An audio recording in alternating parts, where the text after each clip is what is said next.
Irmãos, eu vou lhes perguntar algo que eu sei que talvez nem todos, mas 99,9% aqui presente já vai concordar comigo naquilo que eu vou lhe perguntar.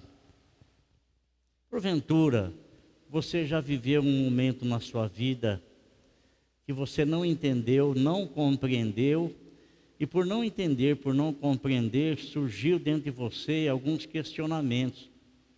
Por quê? Por quê? Isso, nós não somos privilegiados nisso. Todos os servos de Deus passaram por muitas situações, e situações essas que os levaram ao questionamento. E se eles tinham alguém para perguntar e que teria a resposta certa, porque sim ou porque não, não sabemos.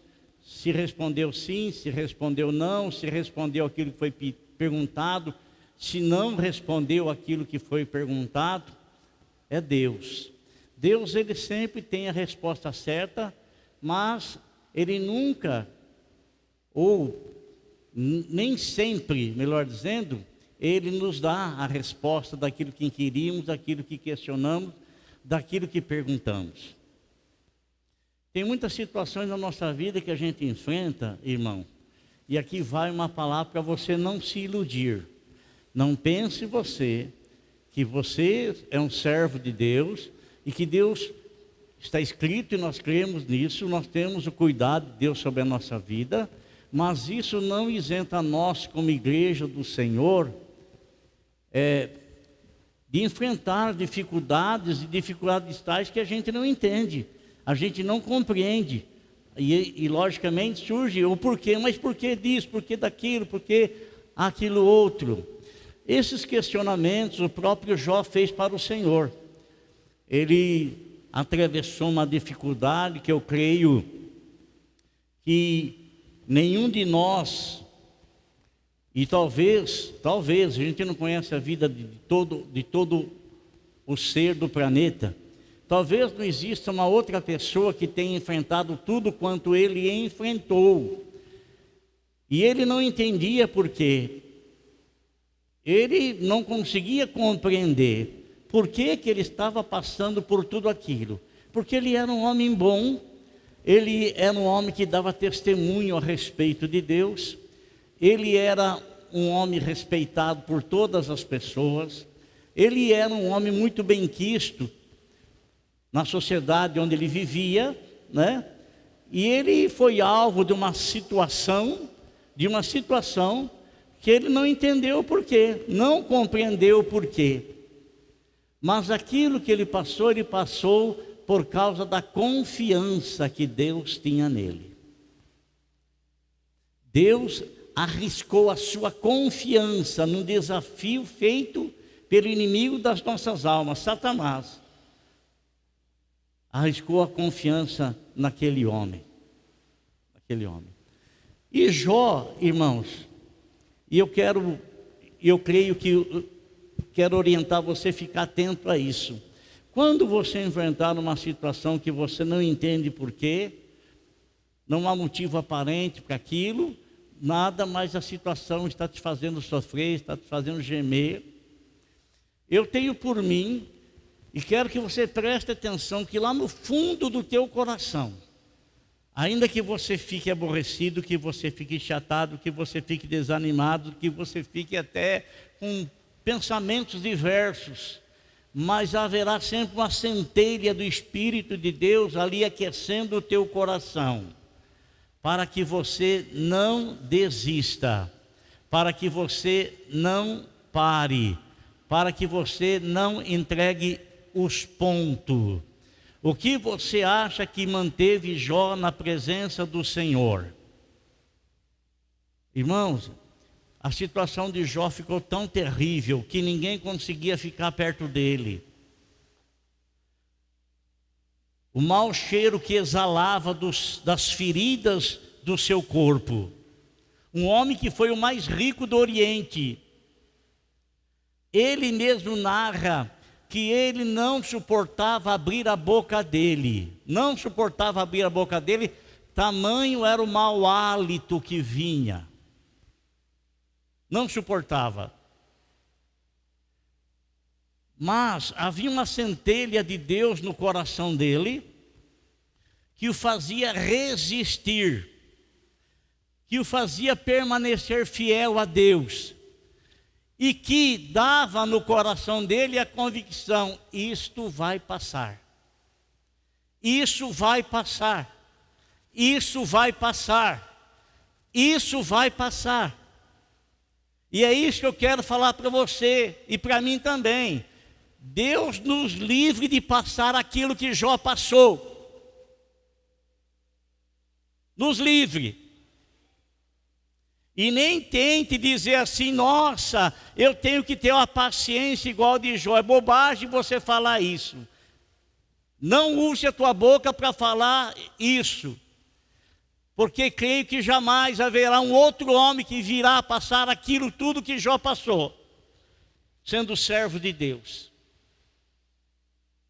Mas ele dizia lá no fundo do coração dele: eu sei que o meu Redentor vive. Ele tinha uma convicção no coração dele que todas as provas, que todas as dificuldades que ele estava enfrentando, não conseguiu arrancar, não conseguiu tirar. Eu sei que o meu Redentor vive e por fim ele vai se levantar e vai me ajudar. E a Bíblia fala, irmão, por essa confiança que Jó tinha no Senhor. E por quê? Porque os amigos dele que foram visitá-los, os amigos que foram visitar Jó, vieram com as mais diversas acusações, como se aquilo que Jó estivesse passando era a colheita de maus hábitos, era a colheita de coisas ruins que ele estava fazendo, era a colheita porque ele não era um homem íntegro diante de Deus. E esses amigos constantemente estavam lhe acusando para que ele aceitasse que ele estava merecendo aquilo que ele estava passando, porque ele estava colhendo algo que ninguém sabia que ele havia plantado, mas ele sabia que ele não havia plantado nada para colher aquilo. E ele então permaneceu firme no Senhor. Escuta aqui uma coisa: o que é que te faz mesmo se afastar dos caminhos do Senhor? O que é que te faz mesmo te desanimar na caminhada? O que é que te faz mesmo se aborrecer na caminhada? É a decepção com alguém? É o aborrecimento com o pastor, com o missionário? O que te faz? Vem falar para mim. O que te faz você se afastar? Jó não se achava não se achava. Ele ficou na presença de Deus, aguardando em silêncio a salvação que vem do Senhor. Amém? E não foi somente ele. E é sobre uma outra pessoa que eu quero conversar com os irmãos nessa noite. E quem é essa pessoa? Essa pessoa é um dos profetas menores. O livro que ele escreveu tem apenas 3 capítulos. Mas dentro desse livro são extraídas tantas e grandiosas e preciosas mensagens. E que sempre nós estamos vendo alguém pregar sobre algum versículo ou sobre todo o livro desse homem. Nós até ouvimos músicas feitas com versículos que estão escritos nesse livro. E que livro é esse? É o livro do profeta Abacuque.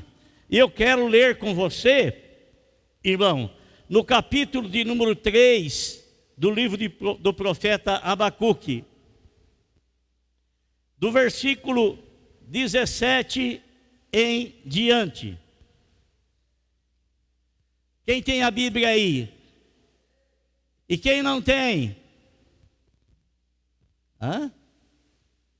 Quem não trouxe a Bíblia? Oh, ainda bem que todos trouxeram, hein? Glória a Deus. Quem não trouxe, a esposa trouxe, né?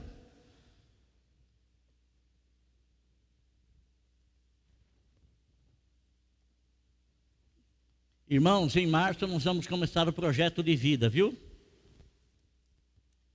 Depois nós vamos falar sobre isso.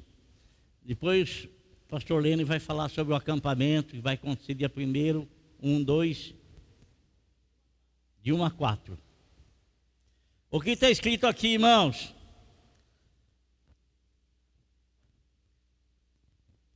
Versículo 17. Mesmo não florescendo a figueira, e não havendo uvas nas videiras, mesmo falhando a safra de azeitonas, não havendo produção de alimentos nas lavouras, nem ovelhas no curral, nem bois nos estábulos, ainda assim, aleluia, ainda assim eu exultarei no Senhor e me alegrarei no Deus da minha salvação. Às vezes nós colocamos o nosso foco em coisas que não trarão aquilo que realmente estamos esperando.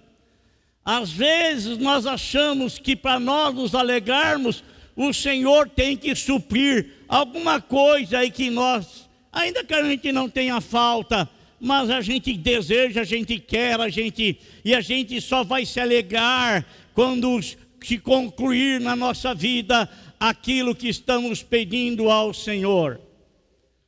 Mas o apóstolo São Paulo, irmão, fez uma recomendação a mim, ao Senhor e à senhora, aos irmãos e à igreja de Deus. Ele disse que não é para nós colocarmos o nosso foco em coisas erradas. E que nós não devemos nos alegrar quando alguma coisa acontecer de bom para conosco, coisa que estamos esperando, buscando e pedindo, e enquanto não recebermos, vivemos com o coração triste, ansioso, amargurado, esperando. Deus não quer fazer, Deus não quer dar, Deus não quer realizar, e fica triste, e fica chateado, e fica até murmurando.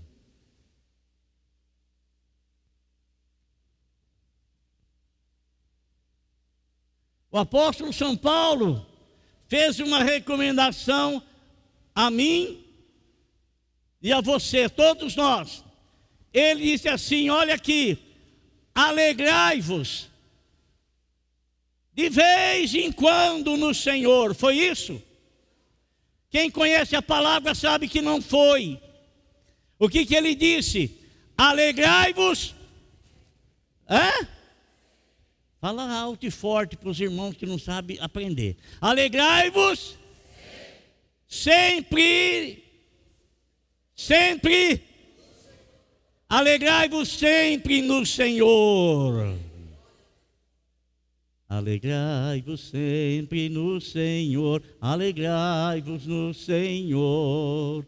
Alegrai-vos sempre no Senhor. Alegrai-vos no Senhor. Não é para mim me alegrar. A videira não está dando aí as uvas.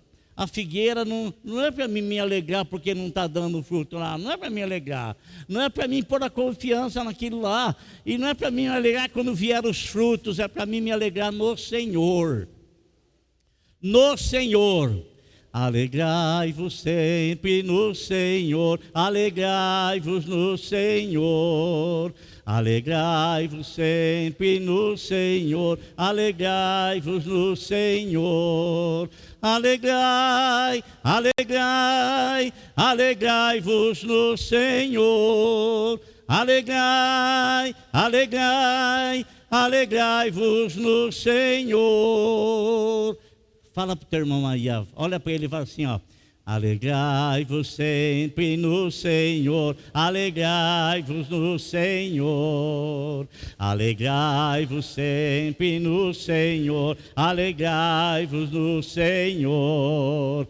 Alegrai, alegrai, alegrai-vos no Senhor. Alegrai, alegrai, alegrai-vos no Senhor. Todos juntos, vamos lá. Alegrai-vos sempre no Senhor, alegrai-vos no Senhor. Alegrai-vos sempre no Senhor, alegrai-vos no Senhor.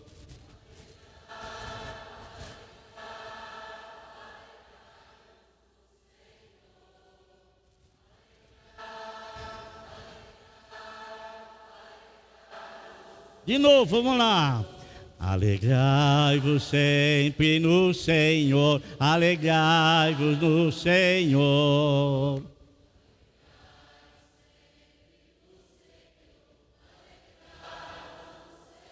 Vamos lá.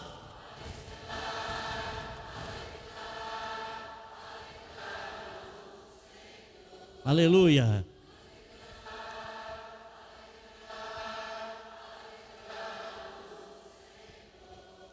Mas não está tendo uva lá na videira, não está tendo figo lá na figueira. Olha, lá no curral está sem vaca, está sem ovelha.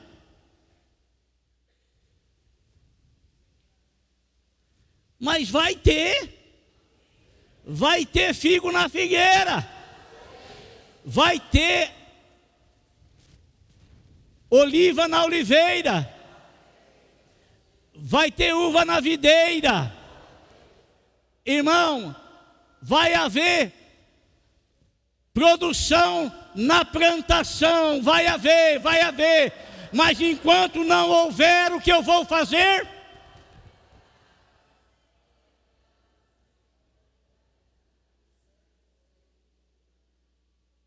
Amém? Irmão, Abacuque, ele começa o livro dele fazendo questionamento com o Senhor.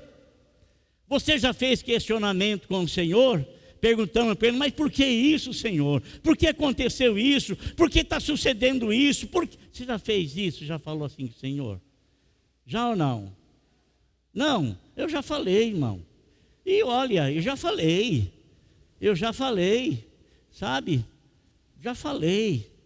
E muitas vezes Deus me respondeu, muitas vezes Ele falou, fica quieto aí, rapaz. Fica quieto aí, espere em silêncio a salvação do Senhor. Espere em silêncio a salvação do Senhor.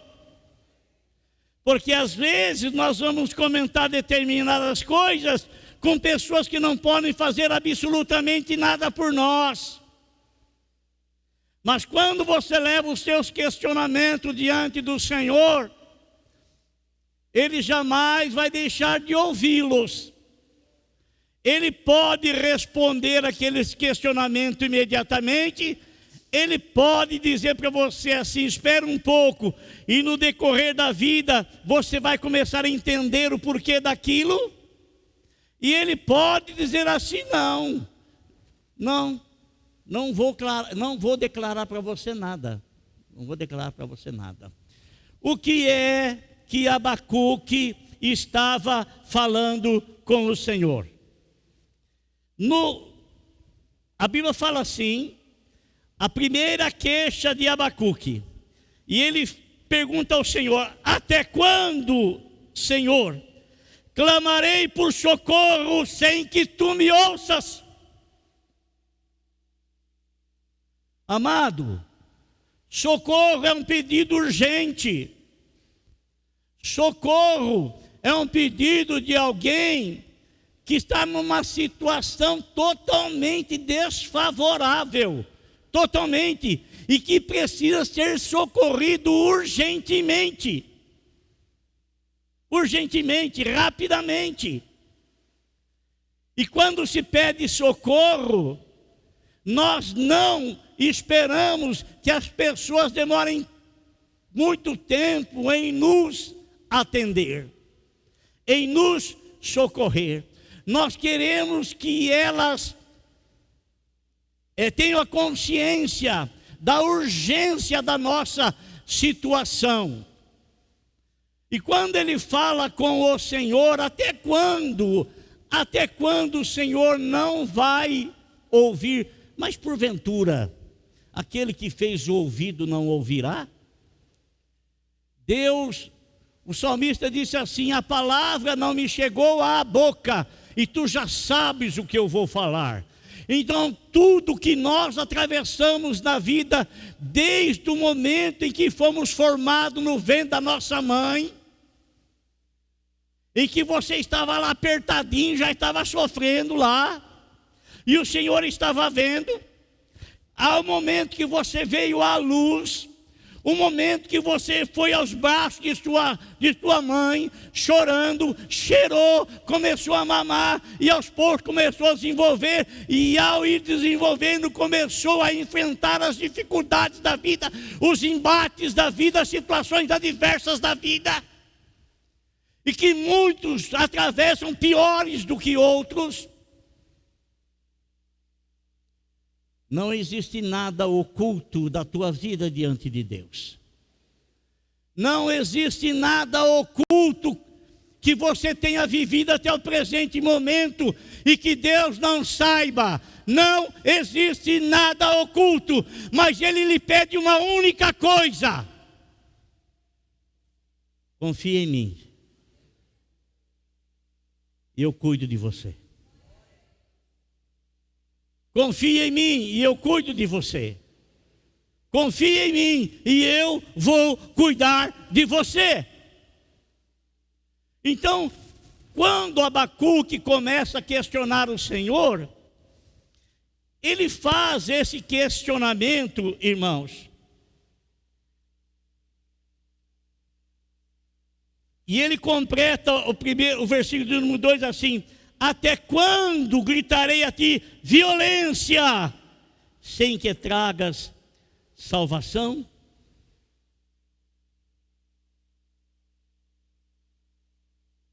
A palavra violência, meus irmãos, ela quer dizer força que abusivamente se emprega contra o direito. A pessoa tem um direito, mas aquilo lhe é tirado abusivamente. E ele estava falando para o Senhor, dizendo para o Senhor: até quando eu vou ter que esperar? Mas será que Deus responde para ele aquilo que ele estava inquirindo?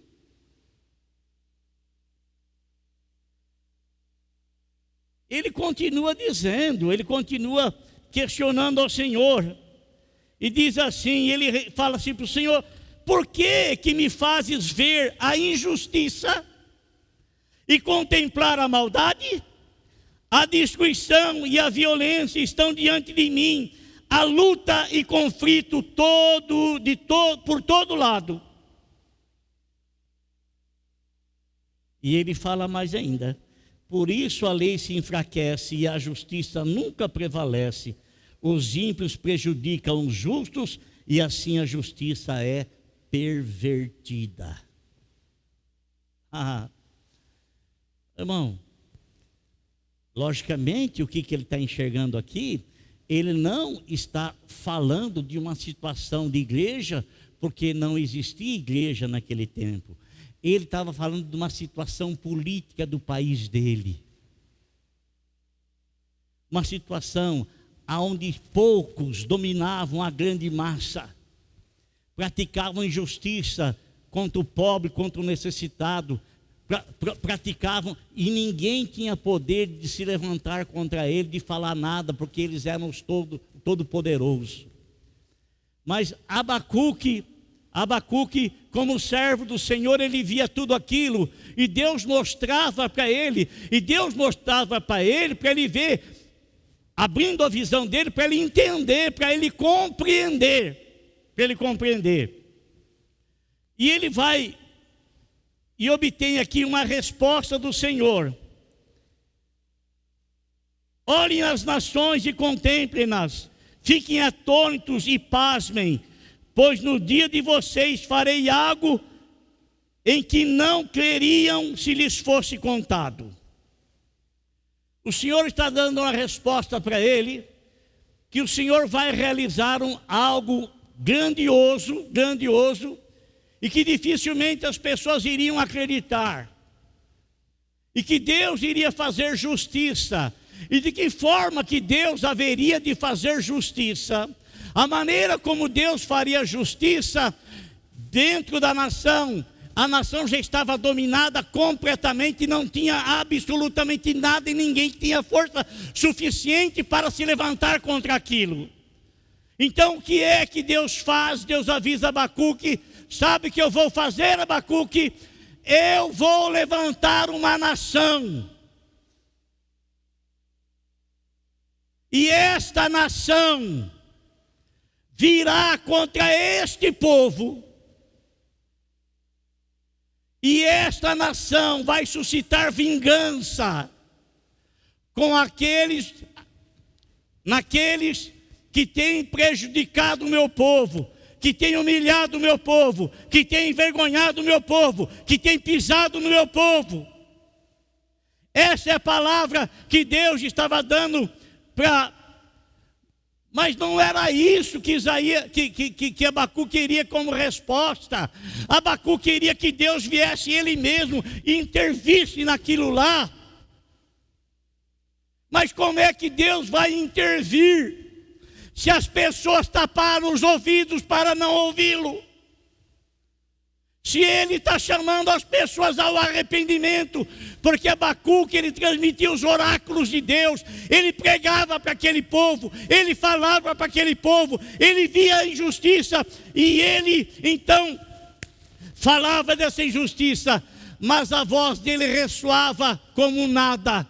Ninguém atendia aquilo, ninguém ouvia aquilo, ninguém parava para endireitar as suas veredas através do chamamento que o Senhor estava fazendo pelo proclamar da palavra dele através de Abacuque, anunciando os oráculos de Deus. Anunciando os oráculos de Deus. Então, o que é que Deus vai fazer, irmão? E vou dizer uma coisa para você, amado. Deus, ele é tremendamente paciencioso. Ele só age quando todos os recursos de diplomacia se esgotam. Quando ele fala, e quando ele percebe, esse povo jamais vai se arrepender, porque não há no coração deles espaço para o arrependimento. Não há espaço para o arrependimento. Não existe espaço para o arrependimento. O que Deus vai fazer então? Deus vai levantar uma nação poderosa. Uma nação poderosa. E Deus começa a falar com Abacuque. Abacuque fica sem entender, sem compreender. E sabe, irmão, muitas vezes Deus age da maneira que nós não entendemos. Sabe? Muitas vezes, ou na grande maioria das vezes, Deus age de forma que nós não compreendemos, não entendemos. Ele jamais vai agir de forma errada. E quando ele age, tudo dá certo, no modo, na maneira, no jeito, na hora e no tempo dele agir. Tudo dá certo. Tudo dá certo, tudo dá certo. Querido irmão, você acha que você está sendo injustiçado por alguém, e alguém que você não tem poder nenhum contra ele? Porque outrora quando havia uma obediência às leis, e as leis essas movidas pela Constituição Nacional, né? Quando havia as leis, então ainda havia possibilidade de recorrer. Mas quando sequestraram a Carta Magna do nosso país e fizeram eles mesmos as suas próprias leis, desprezando o caderno que direciona a vida social do povo, da pessoa, do país, não tem ninguém que lute contra eles, que tenha poder. Você pode enxergar a injustiça, você pode ver a injustiça, você pode se deparar com a injustiça, mas quem é você? Quem é você? Quem somos nós? Quem somos nós? Então Abacuque, irmão, ele se via totalmente incapacitado para solucionar tal caso. Mas eu quero dizer uma coisa para você, amado irmão: Deus, ele não compactua com a injustiça. Não. E você pode ter certeza absoluta que o nosso Deus tem o seu jeito, tem a sua maneira de operar.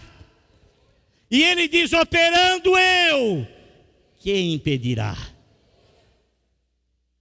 Operando eu, quem impedirá? Então, se você está sofrendo injustiça por alguma coisa,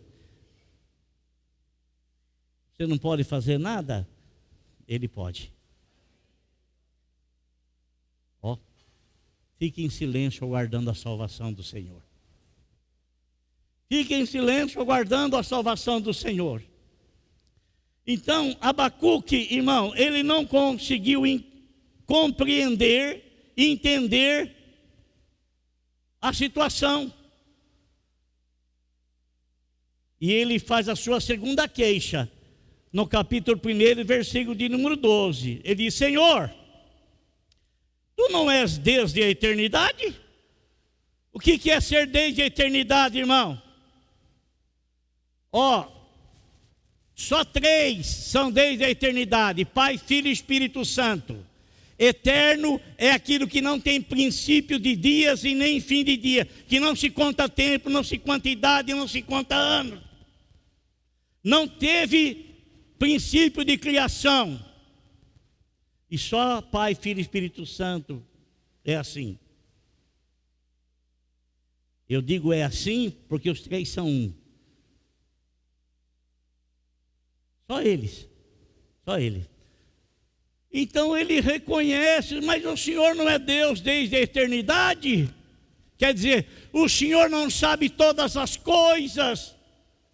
Nosso Senhor Jesus Cristo, foi dito a respeito dele: todas as coisas foram feitas por ele, e sem ele nada do que foi feito se fez. Fala para o teu irmão assim: você é obra dele, ó. Você não é acaso. Você não é acaso, você é obra dele. Amém? Você não é acaso. Você é obra dele. E além de você ser obra dele, você é uma pessoa escolhida por ele. Porque em meio a 8 bilhões de habitantes no planeta Terra, irmão, Deus olhou para você. E primeiramente Deus mandou a palavra dele a você, e ele percebeu que havia no teu coração guarida para a palavra dele. Então ele disse: você vem, você vem. Ele te escolheu, você vem, você vem. E aí nosso Senhor Jesus Cristo diz assim: ninguém vem a mim se o Pai que me enviou não o trouxer. Então, você é criatura de Deus, e como criatura de Deus pertence a Ele, por direito de criação, e Ele então mandou a palavra dele até você, você abriu teu coração, a palavra encontrou guarida, aí o Senhor diz para você: vem cá que eu vou levar você até o meu filho. Levou você até o Senhor Jesus Cristo, e o Senhor Jesus Cristo lavou você dos seus pecados, dos seus erros, das suas falhas, e você de criatura, você se tornou um filho de Deus. Amém? Tornou-se um filho de Deus. Então, Abacuque, ele questiona novamente o Senhor: tu não és desde a eternidade, meu Deus, meu santo, tu não morrerás. Senhor, tu designaste essa nação para executar juízo. Ó rocha, determinaste que ela aplicasse castigo. Teus olhos são tão puros que não suportam ver o mal. Não podes tolerar a maldade, Então, por que toleras os perversos? Por que ficas calado enquanto os ímpios devoram os que são mais justos do que eles? Não, preste atenção no que eu quero dizer para você. O salmista Davi, ou melhor, o salmista, eu não vou me recordar se foi Davi que escreveu o salmo, mas ele tinha determinadas coisas que ele não concordava. Por exemplo, ele ficava chateado e indignado, porque ele olhava e ele reclamava com Deus: por que os ímpios prosperam? Por que aquelas pessoas que não temem a Ti, eles prosperam?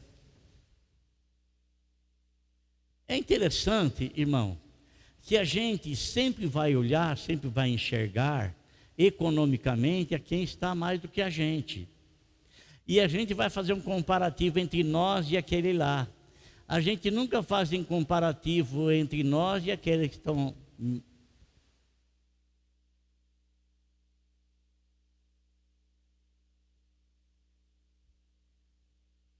Querido, não olhe para a casa do teu vizinho.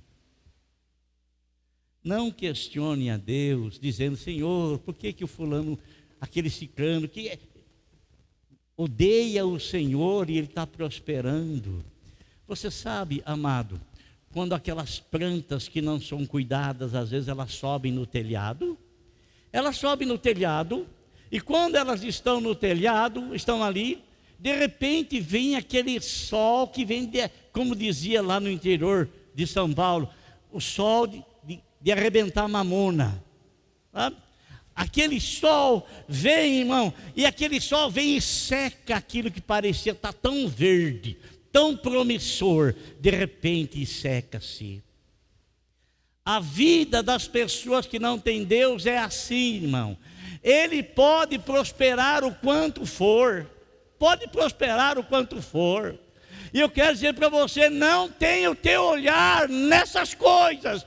Não se compare com eles e não questione a Deus por que o ímpio é assim e você não. Querido, valorize aquilo que o Senhor fez por você e se alegre no Senhor, porque Ele comprometeu-se em cuidar de você, em zelar de você, em te proteger.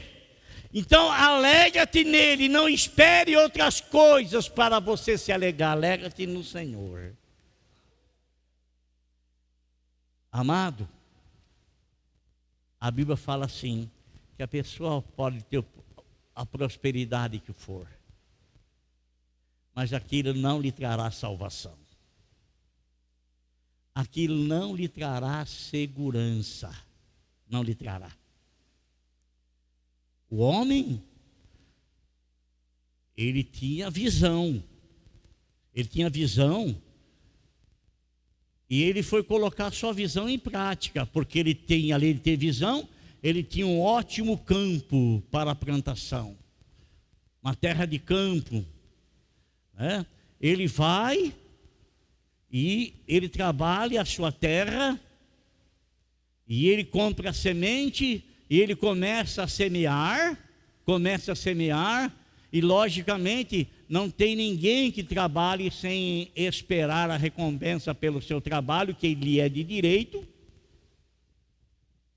E ele está trabalhando, irmão, e naquele ano o sol cooperou, a chuva cooperou, o clima cooperou para que ele recebesse e tivesse a maior colheita da história da vida dele. E agora está na hora de começar a colher, mas ele percebe uma coisa: opa, espera aí, eu vou colher isso aí, vou colocar na onde? Os meus armazéns não comportam essa colheita toda, essa safra toda. E então o que eu vou fazer? Eu vou aumentar os meus celeiros e fazer outros. E assim ele fez. E chegou o dia de começar a colher, e ele colhe, e vai armazenando, colhe, vai armazenando. Quando terminou o trabalho, logicamente, ele ia ter um momento de tranquilidade, de paz e de sossego, como todo trabalhador merece. Só, irmão, que ele fez uma coisa em que muitas pessoas fazem. Muitas pessoas lutam, e quando conquista, eles fazem. Ele disse para si mesmo: oh minha alma, que coisa maravilhosa, agora tu tens muitos bens em depósito, agora, vendendo essa colheita, são palavras minhas agora, vai dar para mim viver o resto da minha vida tranquilo e relaxadamente e regaladamente. Mas quando ele dizia isso, diz que Deus o chamou de louco. Deus lhe disse: oh rapaz, você é um doido, você é um louco. Sabe por quê? Você acha que você tem domínio da tua vida? Você acha que você vai viver quanto tempo ainda?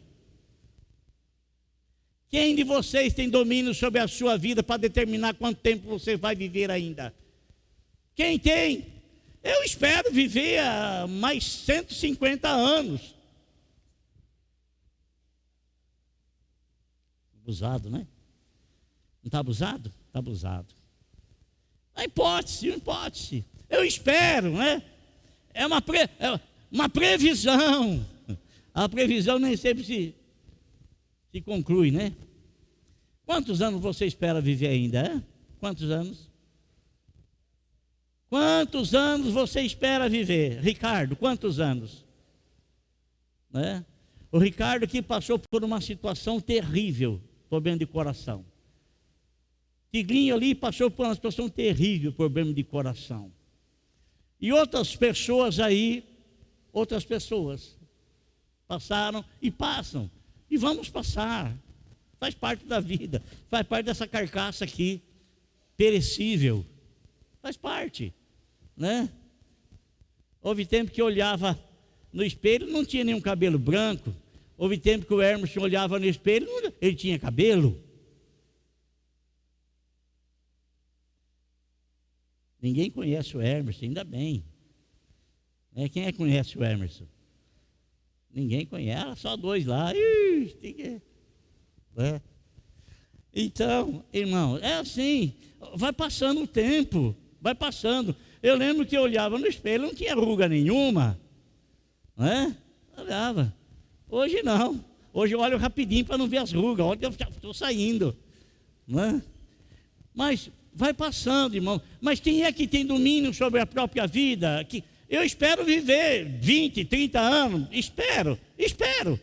Mas a vida não é minha, não me pertence. Muito embora eu estando vivo nesse corpo aqui, eu não posso determinar quanto tempo vou viver para frente ainda. Não sei, né? A gente viu aí a esposa do bispo lá da Assembleia de Deus, Bispa Keila, se não me falha a memória, 52 anos de idade. De repente, puf, foi embora. Crente também morre. Crente também vai embora. Vai embora também. Mas quem é que tem domínio sobre a vida? E aquele rapaz disse assim: você tem muito tempo, você vai... Nada. O Senhor disse: essa mesma noite vão pedir a tua alma. Essa mesma noite você vai ter um infarto. Ele morreu de alguma causa, né? Vamos supor aqui. Vai acontecer isso. E tudo que você está preparando para quem vai ser. Você está preparando achando que vai ver muito tempo aqui. E lá em cima, como é que fica? Será que isso você vai apresentar a Deus? Você acha que Deus vai aceitar isso aí? Aqui, isso aí é coisa da terra aqui. É coisa desse mundo aqui. E aí o Senhor disse assim: é louco o homem que pensa igual esse, que acha que pode ir postergando as coisas, deixando para depois, e só pensando nas coisas desse mundo, deixando para depois, e de repente depois não aparece, não chega, não vem. Então Abacuque, irmão, ele está falando diante do Senhor sobre a situação que lhe chamava a atenção, a prosperidade dos perversos. Eu vou ficar olhando. Sabe que o Senhor Jesus Cristo disse para mim, disse para você, irmão? Sabe que ele disse? que nós devemos permanecer perseverantemente firmes, olhando para Jesus, que é o autor e consumador da nossa fé, da nossa salvação. É isso. Amém? É isso. Abacuque estava preocupado com situações, mas Deus disse para ele: deixa isso na minha mão. Deixa isso na minha mão. Não fique se entristecendo por causa das injustiças. Deixe isso nas minhas mãos. Deixe isso comigo. Deixe isso comigo. E aí então ele começou a compreender, a entender aquilo que nós conhecemos dentro da palavra de Deus. Que quem está no comando de tudo ainda continua sendo o Senhor. Quem está no comando da minha vida ainda continua sendo o Senhor. Quem está no comando da sua vida continua sendo o Senhor. Quem está no comando da tua família continua sendo o Senhor. Ah, mas o Senhor não sabe o que está lá na minha casa, na minha família. Não interessa, não interessa. O meu Deus é mais poderoso de qualquer circunstância e situação que você está enfrentando e vivendo na sua família. Eu não vou ficar olhando as dificuldades. Não. Abacuque entendeu que não era para ele ficar olhando para coisa que ele não podia fazer nada. E ficar triste com aquilo, ficar aborrecido com aquilo, ficar chateado com aquilo, se sentir humilhado com aquilo. Você fez a tua parte, Abacuque, tudo bem. Agora o que é que você vai fazer? Se alegre no Senhor. Porque ainda que essa nação venha e invada Judá,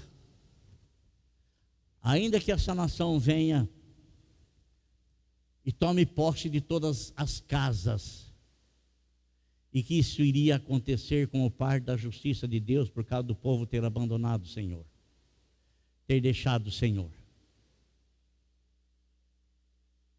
Ele entendeu, e no ele entender que o Senhor estava no controle da situação, e coisas haveriam de acontecer segundo a vontade de Deus, coisa que para ele não iria entender, não compreender, que não era para ele entender, não era para ele compreender, era para ele aceitar pela fé que Deus estava no comando. Está ouvindo, meu irmão? Está me ouvindo? Não adianta você ficar questionando a Deus por causa de uma situação. Não adianta, isso não vai mudar a situação.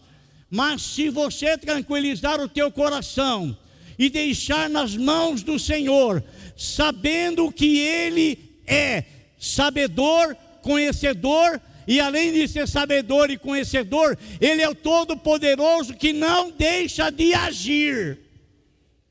Ainda que pareça estar em silêncio, Ele não deixa de agir. Ele não deixa de agir. Ainda que pareça que ele não está vendo, está de boca fechada, ainda que pareça, ele está trabalhando. Ele está trabalhando. E aí, meus irmãos, ao ele entender, ao ele compreender a situação,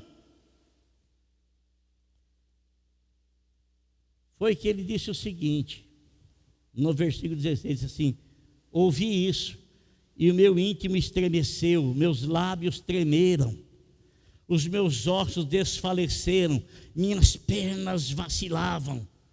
Tranquilo esperarei o dia da desgraça. Porque era isso que o Senhor falou que ia fazer. Porque Ele queria desgraçar o povo, não. Porque Ele queria limpar. Ele queria limpar.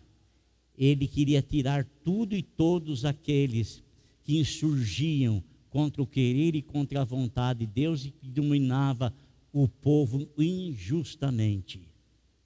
E ele falou: então vou esperar tranquilo, esperar uma desgraça tranquila, irmão. Guarda o que eu estou falando, isso está sendo relacionado lá com o povo lá de Israel, de Judá lá. Estou falando aqui, né? Estou falando. Então, Ele fala: tranquilo, esperarei o dia da desgraça que virá sobre o povo que nos ataca. O Senhor havia falado para ele: o povo iria atacar, mas o Senhor também iria preparar um povo para atacar o povo que estava atacando.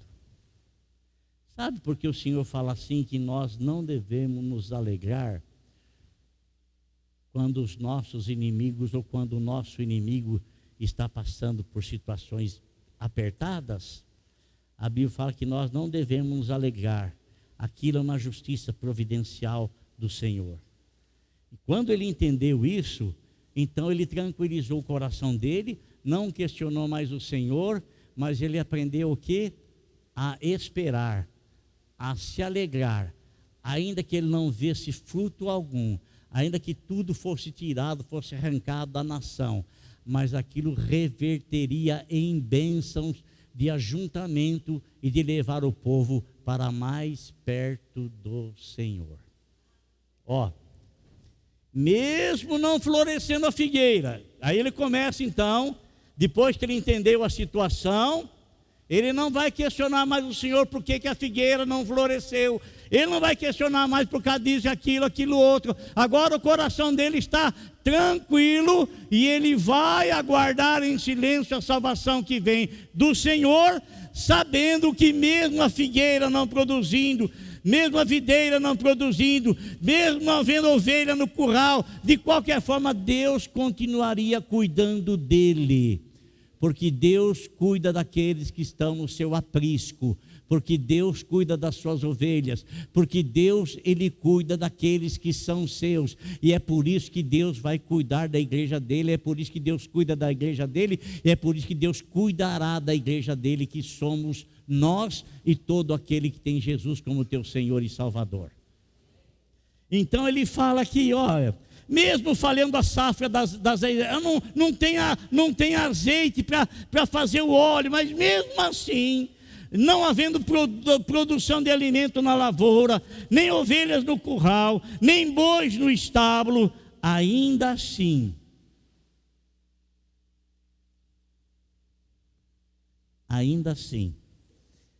eu exultarei e me alegrarei no Deus da minha salvação. Amém? Para encerrar, versículo 19: o Senhor, o soberano, é a minha força. Ele faz os meus pés como o do servo, ou do servo, faz-me andar em lugares altos. Amém? É Ele que faz, tá? Amém? É Ele que faz. Ele só pede para você uma coisa.